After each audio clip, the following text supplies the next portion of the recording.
ഇന്ന് പകൽ ദൈവത്തെ നീ യഥാർത്ഥമായി സ്നേഹിച്ചാൽ, ഇതാ യഥാർത്ഥമായി എൻ്റെ അപ്പനേക്കാൾ അധികം, എൻ്റെ അമ്മയേക്കാൾ അധികം, എൻ്റെ ഭാര്യയേക്കാൾ അധികം, എൻ്റെ പണത്തെക്കാൾ അധികം, എൻ്റെ പദവികളെക്കാൾ അധികം യേശു പറയുന്നു, ഒരുവൻ എൻ്റെ പിന്നാലെ വരുവാൻ ഇച്ഛിച്ചാൽ അവൻ തന്നെ താൻ ത്യജിച്ച് തൻ്റെ ക്രൂശ് എടുത്ത് എന്നെ അനുഗമിക്കട്ടെ.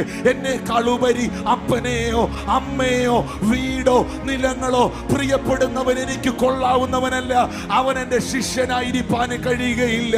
എന്നാൽ ദൈവത്തെ ഹൃദയ പരമാർത്ഥതയോടെ മറ്റൊരു ഇന്റൻഷനും ഇല്ലാതെ ഇന്ന് ഈ ആരാധനയിൽ ഇരിക്കുമ്പോൾ, I love you Jesus, I love you daddy, I love you അപ്പാ, എൻ്റെ ദൈവമേ ഞാൻ അങ്ങേ സ്നേഹിക്കുന്നു എന്ന് പറയാൻ തയ്യാറായാൽ നിന്റെ ചരിത്രത്തെ ഇന്ന് പകൽ തിരുത്തി എഴുതാൻ ദൈവത്തിന്റെ കരം ഇതിനകത്ത് ചലിക്കുകയാണ്.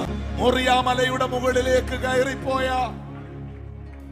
അബ്രഹാം അല്ല മോറിയയിൽ നിന്ന് താഴേക്ക് ഇറങ്ങി വരുന്നു. കാരണം ആ പരീക്ഷയിൽ, ആ ടെസ്റ്റിൽ അബ്രഹാം ജയിച്ചു. ടെസ്റ്റ് വരും. ദൈവത്തിന് ഇത് തമ്പുരാന്റെ ഒരു കുഴപ്പമാണ്, പ്രശ്നമാണ്. ചില സമയങ്ങളിൽ ദൈവം ഈ പരീക്ഷ നമുക്ക് വിടും.